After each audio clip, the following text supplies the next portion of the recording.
મંગલમ ભગવાન વીરો મંગલમ ગૌતમ પ્રભુ મંગલમ સ્થૂલી ભદ્રાદ્યા જૈનો ધર્મોસ્તુ મંગલમ. ક્વેશ્ચન હતું કે એકેન્દ્રિયને તિર્યંચ કહેવાય કે નહીં.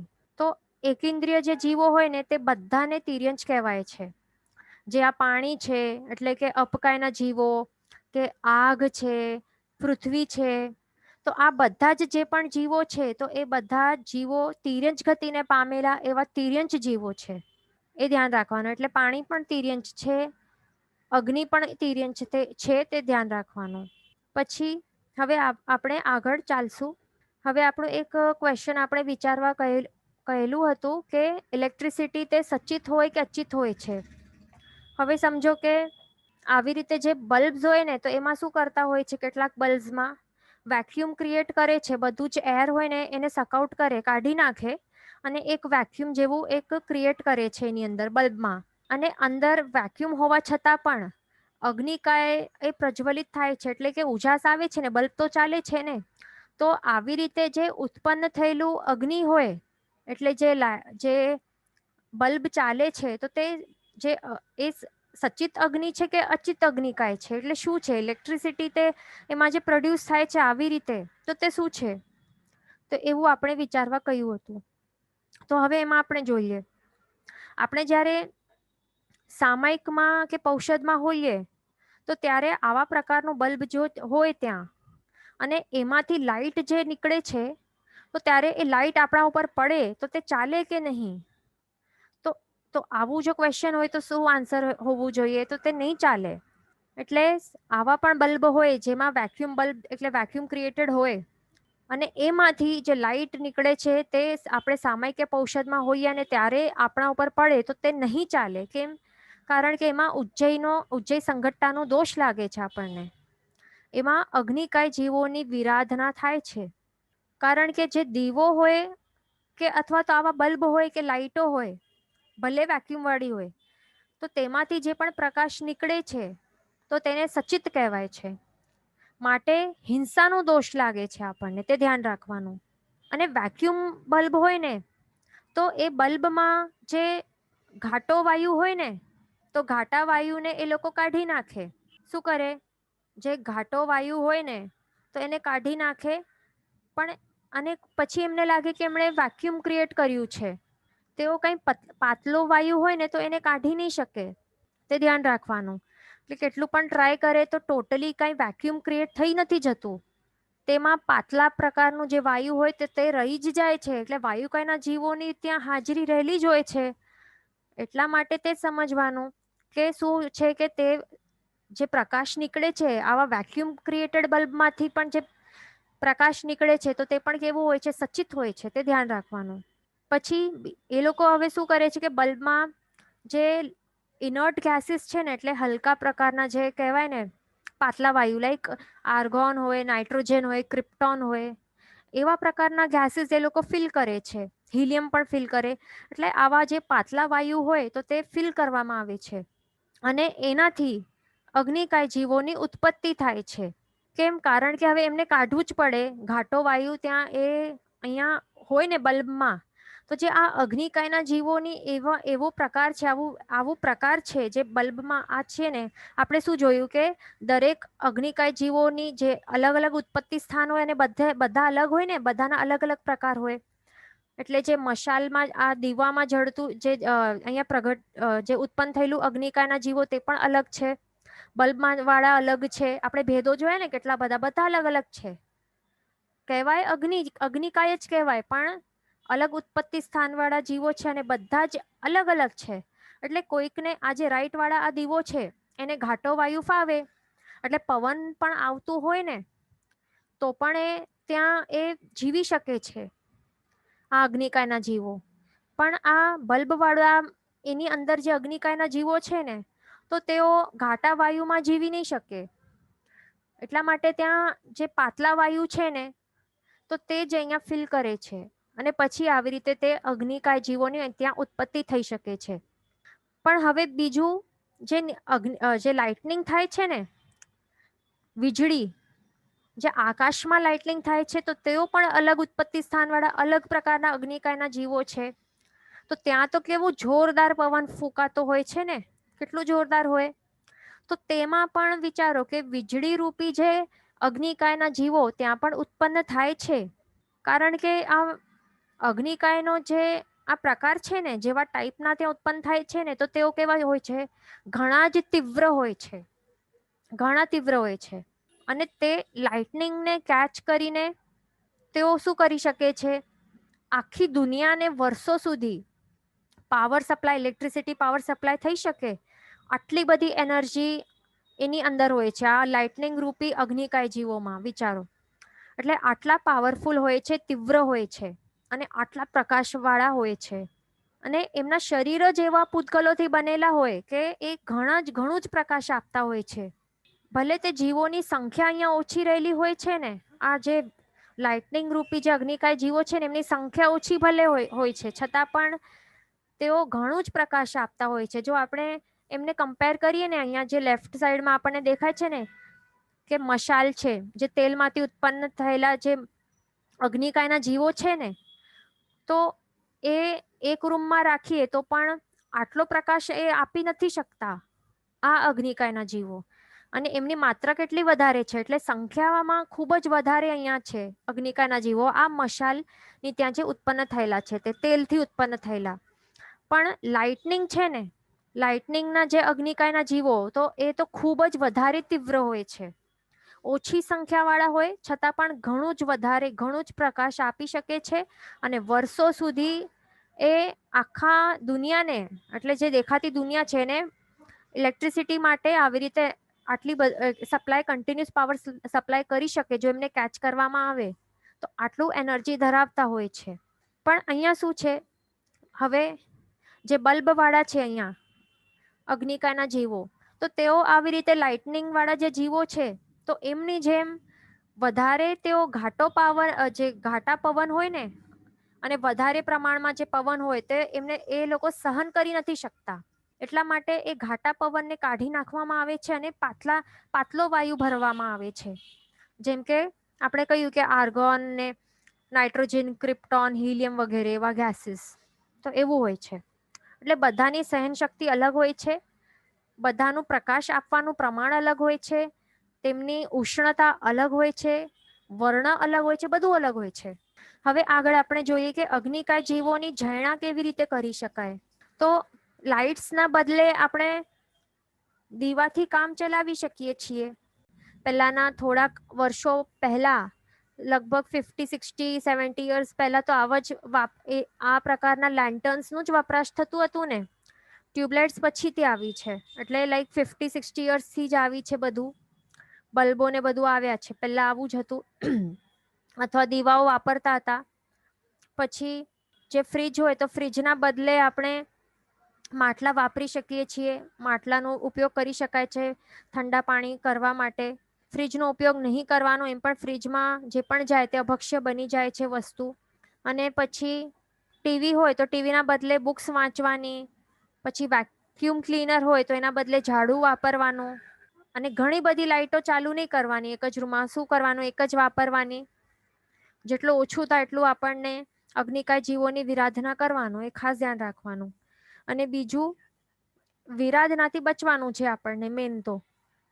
અને લાઇટોનો ઉપયોગ નહીં કરીએ, જરૂર ન હોય તો આપણે અંધારામાં પણ બેસી શકીએ છીએ. બિલકુલ કંઈ જરૂર જ નથી. જરૂર શા માટે હોય લાઇટોની? કંઈક વાંચવું હોય તો જ ને. જો વાંચવાની જરૂર જ નથી તો લાઇટો શા માટે જરૂર હોય? નહીં કરવાની. અને જે હોય તે પતાવી લેવાનું. જમવાનું ને બધું ચોવિયાર કરતા હોઈએ પછી લાઇટોની જરૂર પણ ન હોય. કોઈ સ્ટુડન્ટ્સ હોય એમને ભણવાનું હોય તો એમના માટે પછી જૈણા કરી શકાય. પણ બીજાઓ જે ભણતા નથી, વાંચવાની જરૂર નથી, તો શા માટે લાઇટો જોઈએ? લાઇટ વગર બંધ કરીને પણ અંધકારમાં પણ આપણે ફરી શકીએ છીએ. બહારથી લાઇટો પ્રકાશ આવી શકે છે. તો એવી રીતે આપણને જેટલું થાય એટલું આપણને એ ધ્યાન રાખવાનું, હિંસાથી બચવાનું છે. બરાબર. અને બીજું એ પણ ધ્યાન રાખવાનું કે અહીંયા જે લેફ્ટમાં વ્હાઈટ કલરની જે લાઇટ છે, તો આ CFL કે LED વાળી હોય તો પછી એમાં શું થાય છે, ઉષ્ણતા એની ઓછી હોય છે ને. પણ જે રાઈટ સાઈડનું ઇન્કેન્ડન્સન્ટ બલ્બ છે, તો એમાં પ્રકાશ જે આવે છે ઓરેન્જ કલરનો, એમાં ઉષ્ણ પ્રકાશ હોય છે. ગરમી ફીલ થાય ને, ગરમીની ફિલિંગ થાય. તો એની કારણે શું થાય છે, કે જેવો એમનો પ્રકાશ હોય, જેવી ઉષ્ણતા હોય, તો તેવા તેવા પ્રકારના જીવોની ઉત્પત્તિ યોગ્ય તે યોની તૈયાર થાય છે ત્યાં. અને એ યોનિમાં પછી જે એવા જે કન્ડિશન્સમાં જે જીવી શકે તેવા જીવોની ઉત્પત્તિ ત્યાં થાય છે પછી એવું હોય છે. બરાબર, એટલે એ જીવોની પણ પછી હિંસા થાય છે. એટલા માટે બધું આપણે અવોઈડ કરવાનું જેટલું થાય તો. પછી આયનિંગ, જે આપણે ક્લોથ્સને આયનિંગ કરવાની હોય તો આયનના બદલે પહેલાના ટાઈમમાં કોલસા વાપરતા હતા અને પછી કોલસાથી જ, એટલે પહેલા રસોઈ બનાવી લેતા પછી એનાથી જ આયનિંગ કરી લેતા હતા. એટલે શું થાય, એક વખત જ જે અહીંયા પ્રગટેલી અગ્નિ છે એનું જ ઉપયોગ કરીને બધું કામ પતાવી લેતા હતા. માટલામાં ભરીને રાખતા હતા, એવું કરતા હતા. અને જેટલું બીજું આપણા જેટલા ઇલેક્ટ્રિકલ એપ્લાયન્સીસ છે જેટલા ઓછા થાય તેટલું ઓછું વાપરવાનું, એ ધ્યાન રાખવાનું. પછી આપણે ગાથા જોઈ લઈએ. લાસ્ટ ટાઈમ આપણે ગાથા ગ્રહણ નહીં કરી હતી, હમણાં આપણે 7મી ગાથા આપણે આગળનું વાયુકાય જીવોનું લઈ લઈએ ગાથા. તો બધા સાથે બોલવાનું છે. ઉભા મઘ ઉકલિયા મંડલી મહ શુદ્ધ ગુંજવાયા ઘણ તણુ વાયા ઈયા ભેયા ખલુ વાઉ કાયસ્સ. ફરીથી, ઉભા મઘ ઉકલિયા મંડલી મહશુદ્ધ ગુંજવાયા ઘણ તણુ વાયા ઈયા ભેયા ખલુ વાઉ કાયસ્સ. એનું શું બતાડે છે કે અર્થ શું છે, શબ્દાર્થ શું છે. ઉદ્ભામક એટલે કે ઉદ્ભ્રામક વાયુ, ઉક્કલિયા એટલે કે ઉત્કલિક વાયુ, મંડલી એટલે કે વંટોળિયો, પછી મહ એટલે કે મોટો અથવા તો મોઢાનો, એના બે અર્થો છે. શુદ્ધ એટલે કે શુદ્ધ, ગુંજવાયા એટલે કે ગુંજારવ, ય એટલે કે અને, પછી એટલે ગુંજારવ કરતો વાયુ. પછી ઘણ તણુ વાયા ઈયા, ઘણ એટલે કે ઘન કે ઘાટો, તણુ એટલે કે તનુ કે પાતળો, વાયા એટલે કે વાયુ, અને અય્યા એમાં જોડાયેલું છે. અય્યા એટલે કે વગેરે ઇત્યાદિ. પછી ભેયા, ભેયા એટલે કે ભેદો, ખલુ એટલે કે જ, વાઉ કાયસ્સ એટલે વાયુ રૂપ કાયા કે શરીર વાળા જીવોના આ ભેદો છે, એવી રીતે બતાડે છે આ 7મી ગાથામાં. તો એનું પણ આપણે જોયું હતું, આપણે જોઈ લઈએ પાછું. તે વાયુકાય જીવોના એટલે કે જે પણ સ્પેસિફિકલી જે બાદર વાયુકાય જીવો છે એમના ભેદો અહીંયા આ 7મી ગાથામાં બતાડે છે. એ કોણ શું શું છે તે આપણે જોઈએ. પેલું તો છે ઉભા મઘ એટલે કે ઉદ્ભ્રામક વાયુ, એને સંવર્તક વાયુ પણ કહી શકાય છે, જે ઊંચે ભમતો વાયુકાયના જીવો તે. પછી છે ઉક્કલિયા, ઉત્કલિક વાયુ કે નીચે ભમતો વાયુ, એના કારણે આવી રીતે રેખાઓ પડી જતી હોય છે રેતમાં. છે મંડલી, મંડલી એટલે કે જે વંટોળિયો પણ કહી શકાય, નાનકડો વંટોળિયો, બહુ મોટું નહીં પણ નાનકડો વંટોળિયો, જેનાથી બધું આવા પાંદડા ગોલ ગોલ ગોલ ગોલ ફરતા હોય છે અને બધાને જોવા ગમે.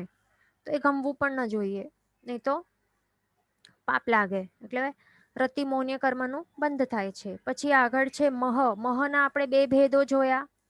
મહ નું ફર્સ્ટ આપણે ભેદ નહીં, સોરી, બે અર્થ જોયા. તો મહનું ફર્સ્ટ અર્થ છે મહાવાયુ કે વાવાઝોડો કે મોટો વંટોળિયો પણ કહી શકાય, કે ટોર્નેડો ઇંગ્લિશમાં. તો એમાં શું થાય છે કે આ વાયુકાય જીવો તેઓ પોતાના જે વૈક્રિય જે લબ્ધિ છે તો એના દ્વારા વૈક્રિય શરીરની વિકુર્વણા એમની થઈ જાય છે, અને આવી રીતે મોટા મોટા વંટોળિયા તેઓ ઉત્પન્ન થાય છે એમના કારણે, અને તેઓ ભમવા લાગે છે. આવી રીતે બહુ મહાપ્રલયકારી હોય છે. અને અહીંયા એમનું સાઈઝ કેટલું હોય છે, જે ઓરિજિનલ વાયુકાય જીવોનો સાઈઝ હોય છે અંગુલના અસંખ્યાતમો ભાગ. અને જ્યારે એ આવી રીતે ઉત્તર વૈક્રિય શરીર એમનો બને છે, એમનું વૈક્રિય શરીર નામકર્મના ઉદયના કારણે એમનું ઉત્તર વૈક્રિય શરીર આવી રીતે જ્યારે બને છે આ મોટા સાઈઝનું, તો ત્યારે એનો સાઇઝ પણ શું હોય છે, અંગુલના અસંખ્યાતમો ભાગ જેટલું જ હોય છે. અહીંયા મોટું થઈને પણ એ અંગુલના અસંખ્યાતમો ભાગ જ અહીંયા થાય છે. પણ આ બંનેમાં પણ ડિફરન્સ છે. આ ઓરિજિનલ સાઇઝ નાની છે અને મોટી જે સાઇઝ એ બનાવે છે તો તે મોટી છે, પણ બંને કહેવાશે આ જ, કારણ કે એ જ રેન્જમાં આવી છે. મોટા મોટા જંગલો ને ઘરો હોય એ બધાને ઉપાડીને ઉખેડી નાખી શકે છે. મહાવિનાશકારી છે આ પ્રકારના વાયુકાયના જીવો. પછી વૃક્ષોને પણ ઉખેડી નાખે. વિચારો, વૃક્ષો, બિલ્ડિંગ્સ, ઘર, બધું એ છાપરાના છાપરા ઉડી જાય. માણસો પણ ઉડી જાય. આટલી એમાં શક્તિ ધરાવે છે. તિર્યંજ હોય, એનિમલ્સ હોય, બધા તણાઈ જાય, એમાં ખેંચાવમાં આવી જાય તો તણાઈને એ બધા ઉડી જાય. પછી એની અંદર એ બધા ફસી જાય. બીજા તો કેટલા નાના એવા ત્રસ્ત જીવોનો સંહાર થાય છે આ વાવાઝોડાના કારણે. અને આવી રીતે જમીન ઉપર થાય છે, તો તેવી જ રીતે તે દરિયામાં પણ આવી રીતે એની ઉત્પત્તિ થઈ શકે છે. બરાબર. અને દરિયામાં જે આવી રીતે તોફાન કે સાયક્લોન આવે છે ને, તો તે પણ આજે આપણે જોયું ને કે મુહર નામના કે મહાવાયુ કહી શકાય, તો એવા પ્રકારના વાયુકાયના જીવોના કારણે આવી રીતે થઈ શકે છે. અને આવી રીતે આ ભાદરવાયુકા જીવોના કારણે જ શું થાય છે, જે આપણને દેખાય છે ને સમુદ્રમાં, શું દેખાય છે, મોજાઓ ને ટાઈડ્સ દેખાય છે, વેવ્સ દેખાય છે ને, તો એ જે પણ ઉછળતા હોય છે ને આ વેવ્સ, તો એ કન્ટિન્યુઅસલી, તો તેમનું પણ મૂળ કારણ કોણ છે? એમનું પણ મૂળ કારણ છે આ વિવિધ રીતે જે વિખુરવેલા જે વાયુકાયના જીવો છે ને, તો એમના કારણે જ આવી રીતે વેવ્સ થાય છે. એટલે અંદર એક પાતાલ કલશ રહેલું હોય છે. આ લવણ સમુદ્ર છે ને, એના સી બેડ હોય, એનો એકદમ નીચે તળિયો હોય, તો ત્યાં શું હોય છે, પાતાલ કલશ રહેલું હોય છે. અને પાતાલ કલશ ની ત્યાં અંદર શું હોય છે, અંદર વાયુકાયના જીવો રહેલા હોય છે. અને એની અંદર વાયુકાયના જીવો જે હોય છે ને, તો એ જ આવી રીતે ટાઈડ, એમના કારણે જ આ વેવ્સ ને બધું એ ક્રિએટ થાય છે.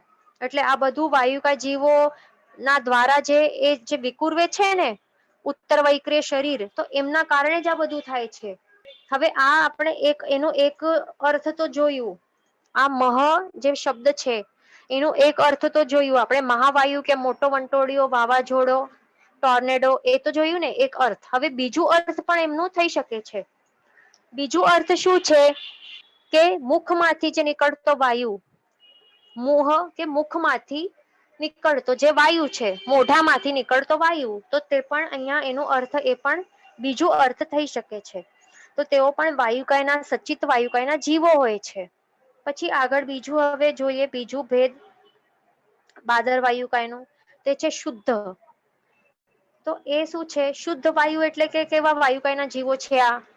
તો તેઓ જે શીતલ સ્પર્શ વાળા હોય છે ને, કેવા સ્પર્શ આપણને એ ટચ થાય આપણા, જો આપણે આવી રીતે ઉભા હોઈએ બહાર, અને જો આ શુદ્ધ પ્રકારના જે વાયુકાના જીવો તેઓ આવી રીતે વાતા હોય છે, એ કેવી રીતે વાતા હોય, મંદ મંદ વાતો પવન હોય છે, તો ત્યારે જયારે આપણને શરીર ઉપર એનું સ્પર્શ થાય, તો ત્યારે શું થાય છે, આપણને એક શીતલ સ્પર્શની અનુભૂતિ થાય છે. એટલે એમનું શરીરનું સ્પર્શ કેવું હોય છે? શીતલ હોય છે અને સારું લાગે એવું હોય છે. તો એના કારણે પણ આપણને રતિની ફિલિંગ થવી ન જોઈએ, તે ધ્યાન રાખવાનું.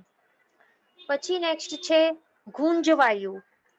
બીજો પ્રકાર જોઈએ આપણે, બાદર વાયુકાય જીવોનો બીજું પ્રકાર છે ગુંજ વાયુ. એટલે કે આ વાયુકાયના જીવો કેવા હોય છે, જ્યારે આ વાતા હોય ને, તો ત્યારે એક પ્રકારનું ગુંજારવ કરતા હોય છે. એટલે એક પ્રકારનું કાનમાં અવાજ આવતું હોય છે, ગુંજારવ ટાઈપ નું આવી રીતે કાનમાં એ અવાજ આવતું હોય છે. તો એવી રીતે ગુંજારવ કરીને જે વાતા હોય છે, એવા પ્રકારના બાદર વાયુકા જીવોને શું કહેવાય છે? ગુંજવાયુ. પછી આગળ હવે નેક્સ્ટ ભેદ જોઈએ બાદર વાયુકાય જીવોનું, તે છે ઘનવાત અને બીજું છે તનવાત. આ બંને અલગ અલગ, બંને આપણે સાથે જોઈ લઈએ. પેલા તો ઘનવાત પેલા જોઈએ. ઘનવાત શું છે? તો ઘનવાત એટલે કે જે ઘાટું વાયુ હોય છે તે ઘાટું વાયુ. તો તે ક્યાં હોય છે ઘનવાત? જે અહીંયા નરક પૃથ્વીઓ દેખાય છે ને આપણને અલગ અલગ, આ પહેલી રત્નપ્રભા, બીજી શર્કરા પ્રભા, તો એની નીચે આપણે અહીંયા નેમિંગ કરેલું આપણને દેખાય છે. તો પહેલા તો શર્કરા પ્રભા પૃથ્વીકાય દેખાય છે આપણને, બાદર પૃથ્વીકાયના જીવો, બરાબર. હવે એની નીચે શું છે, એક વલય છે, વલય, અને એ કોનું છે, ઘનોદધીનું વલય છે. એ પણ આપણે પહેલા જોયું હતું ને અપકાય જીવોમાં, ઘાટો પાણી, થીજેલા ઘી જેવો જે ઘાટો પાણી હોય છે એવું એમનું એક વલય હોય છે અપકાય જીવોનું, એને ઘનોદધી વલય કહેવાય છે. હવે એની નીચે શું છે, ઘનવાત વલય છે, એક વલય છે ઘનવાત. ઘન એટલે કે ઘાટું, વાત એટલે કે વાયુ, ઘાટો વાયુ, અને તે આવી રીતે ઘનોદધીના નીચે આ વલય રૂપ હોય છે. અને તે પણ કેટલું હોય છે, અસંખ્ય યોજન સુધી આ રહેલું હોય છે વલય આકારમાં. એટલે વલય આકારનું જે સ્પેસ છે ત્યાં એ ઓક્યુપાય કરીને રાખે છે. પછી એના નીચે શું છે, તનવાત છે. તન એટલે કે પાતળો, વાત એટલે કે વાયુ, એટલે કે પાતળો વાયુ. તો આ ક્યાં છે, પૃથ્વી, આજે બાદર પૃથ્વીકાયના જીવો છે એના નીચે ઘનોદધી છે, ઘનોદધીની નીચે ઘનવાત છે, એના નીચે છે તનવાત. અને એ તનવાત પણ કેટલું છે, અસંખ્ય યોજન સુધી આ પણ રહેલું હોય છે વલય આકારમાં. વલય આકારમાં ફરતો હોય છે આ વાયુકાયના જીવો, આ ફરતા હોય આટલા એરિયામાં.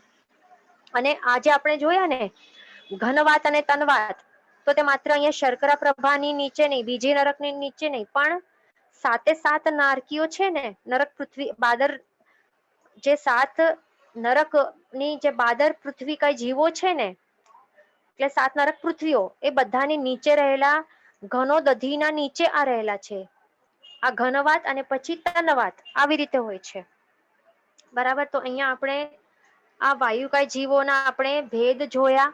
અને એ પણ કયા જીવો છે, બાદર વાયુકાયના, સૂક્ષ્મ નથી પણ આ કયા છે, બાદર, આ બાદર છે, બાદર વાયુકાય જીવો છે, બરાબર. તે ધ્યાન રાખવાનું. અને અહીંયા આપણે જેટલા બતાડ્યા છે 8, તો માત્ર 8 નહીં હોય, પણ ઘણા બધા ભેદો હોય છે. આ તો મેન બતાડ્યા છે શાસ્ત્રકાર ભગવંતોએ, પણ સાચે તો ઘણા બધા ભેદો હોય છે.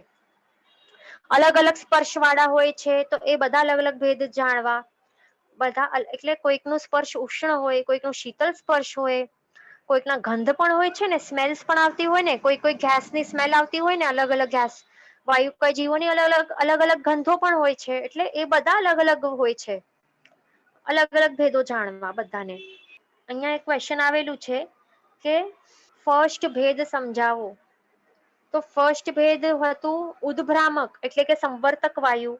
તો એ શું કરે છે, આ વાયુકાયના જીવો કેવા છે, બાદર વાયુકાયના જીવો, એમાં આવી શક્તિ છે કે તેઓ શું કરે છે, એ ઊંચે ભમાવે છે. જે પણ નીચે જમીન ઉપર પડેલા હોય ને, ઘાસ વગેરે, તણખલા, ડસ્ટ, ડર્ટ, એને ઊંચે ભમાડે છે. અને આવી રીતે ચક્રાવો બને છે અને ત્યાં અટવાઈ જાય છે આવી રીતે. એટલે આ અહીંયા આપણને દેખાય છે ફોટોમાં, આવી જ રીતે હોય છે. એટલે પોતે ભમે છે અને બીજે પણ ઊંચે ભમાડે છે. અહીંયા ક્વેશ્ચન છે કે ઇઝ ઘનવાત ઓલ્સો ઇન દેવલોક. હા, તો એ પોઈન્ટ આપણું રહી ગયું કે જે ઘનવાત છે અને તનવાત છે, તો તે અહીંયા 7 નરક પૃથ્વીઓની નીચે તો હોય છે, પણ તે આ દેવલોક છે ને, દેવ વિમાનો છે ને, તો અમુક અમુક દેવ વિમાનોમાં ત્યાં હોય છે, બધાની ત્યાં કમ્પલસરી રહેલા નથી. પણ એટલે નીચે દેવલોકની નીચે, સોરી, દેવ વિમાનોની નીચે હોય છે, પણ બધાની નહીં, પણ અમુક અમુક વિમાનોની નીચે રહેલા હોય છે ઘનવાત અને તનવાત. તે ધ્યાન રાખવાનું. અહીંયા એક રિક્વેસ્ટ આવે છે કે 5 દેખાડો ને મને સ્ક્રીનશોટ. હા, તો આપણે આ બતાડીએ. અહીંયા ક્વેશ્ચન છે કે what are carbon dioxide, helium, nitrogen, hydrogen, are they not types of વાયુકાય? હા, તો તે તો છે ને, વાયુકાયના જીવો જ છે. અલગ અલગ પ્રકારના વાયુકાયના જીવો છે.